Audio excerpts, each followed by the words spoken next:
So the first crack here in overtime goes to the New York Giants as we are back underway.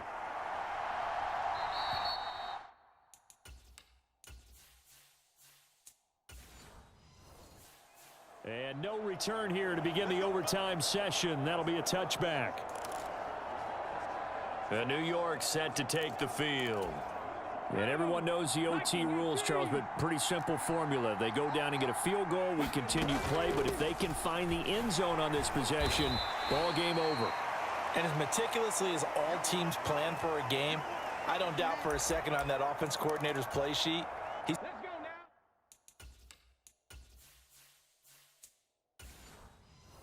some overtime plays that he wants to run. I know it sounds crazy, but they plan for everything. 1st and 10 all the way throughout the game, 2nd and 7, whatever. Right now, he's looking at that play sheet saying, if we get to overtime, what can we break out that they haven't seen? And that is incomplete. A lot of force bearing down on him there. He could not hang on. It's 3rd down. As soon as he leaked out and began his route, someone on the defensive side broke with him and arrived just in time to separate him from another reception.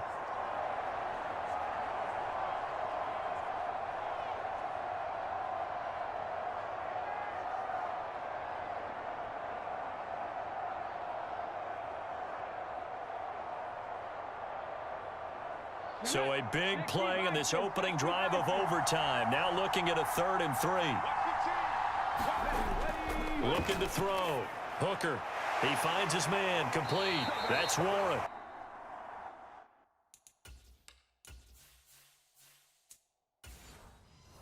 And he will have a Giants first down as they're able to get the 3rd down conversion.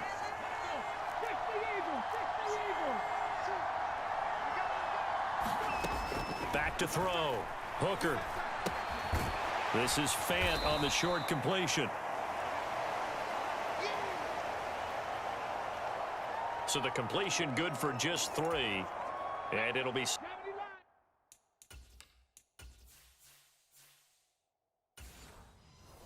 down.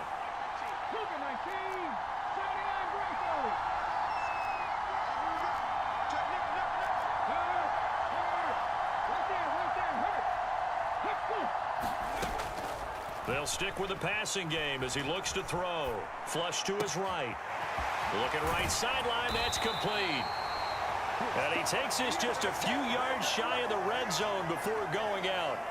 Getting it to him in space pays off big time. That winds up going for 30.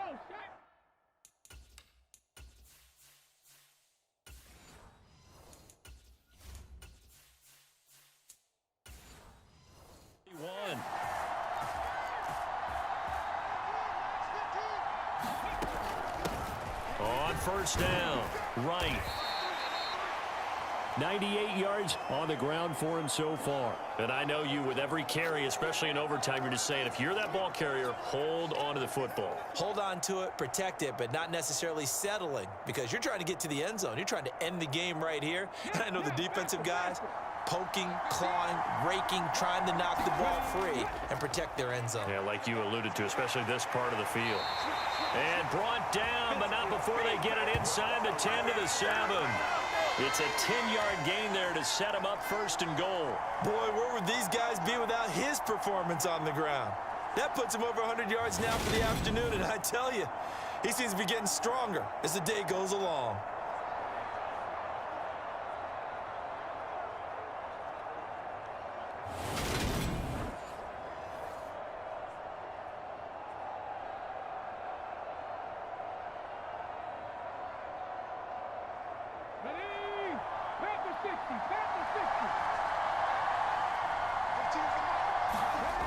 Looking to throw. Hooker. And this will be caught. It's a touchdown. An absolute stunned silence here as they have come in and stolen this one in overtime. So the game-winning touchdown came through the air in overtime. 4 quarters wasn't enough. We were treated to a really good one, weren't we, partner? That we were, and I just love being able to be witness to a game like this all the way through. Who's going to win it?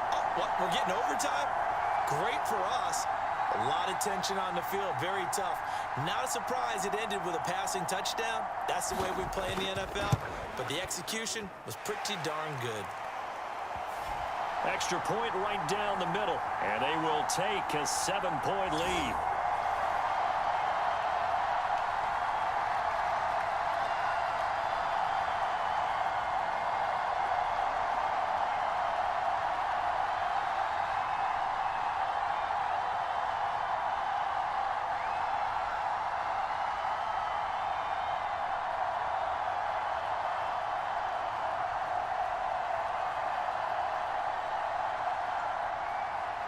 Out is the kickoff unit as they run up and send this one away.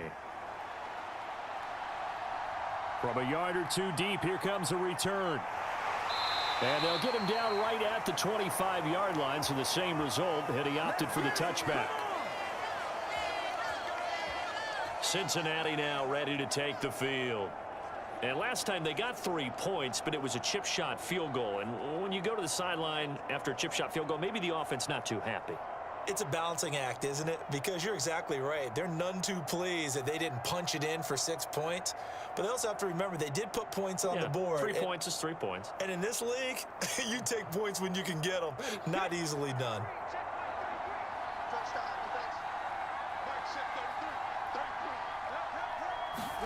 Now a first throw here in overtime. And he's going to hook up with his big tight end. Complete. And he takes us beyond the 35 before going out of bounds.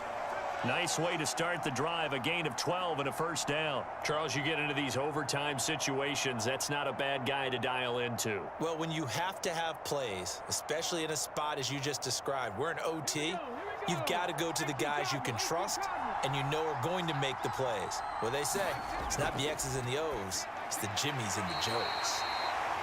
And that's good for a pickup of 10 yards. And that'll leave him with a second and just a few inches left. That was a nicely run slant route, and what the receiver's trying to do is make the defender think he's going upfield for a deeper route and then breaks it off, usually after about 3 to 4 steps, and cuts towards the middle of the field. And now what he's trying to do is use his body to keep the defender away from the football and give the quarterback a really nice target.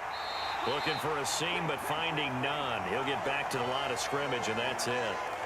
They'll say no gain on the play, so it was looking good, but nothing there, and now it's 3rd down and inches.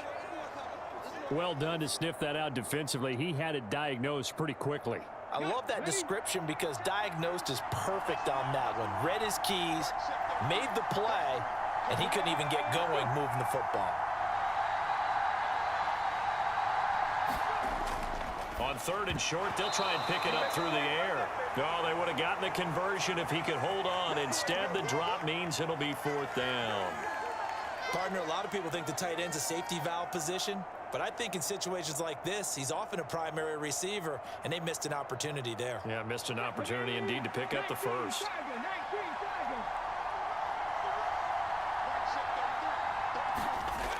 Richardson throwing on 4th down.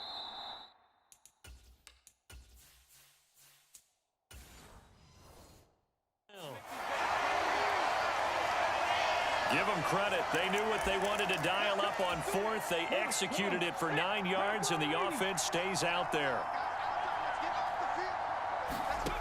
To throw is Richardson. Throwing on 1st down. And some room to maneuver. And they're able to work this to the 25 before it's all said and done. They go right back to him for 20 and a first.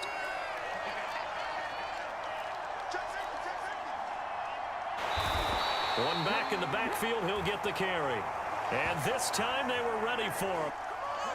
Officially nothing on that last run. They'll try again, 2nd and 10.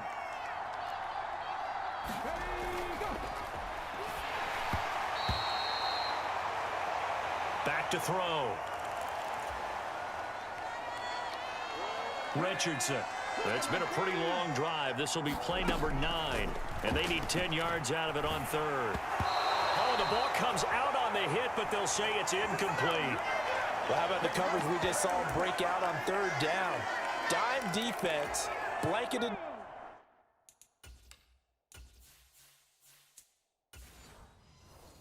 The field with extra defensive backs and speed. unable to find an open hole to complete that pass. Richardson now throwing on 4th down. The Bengals try it, but it doesn't work out. And the Giants are going to get the football back. So it's a win here for the Giants, and it was all thanks to the play of their veteran quarterback. Yeah, the numbers don't jump off the page, but he was a steady influence back there. He had a couple of touchdown passes on the afternoon. His guys rallied around him, and they're going to come away victorious.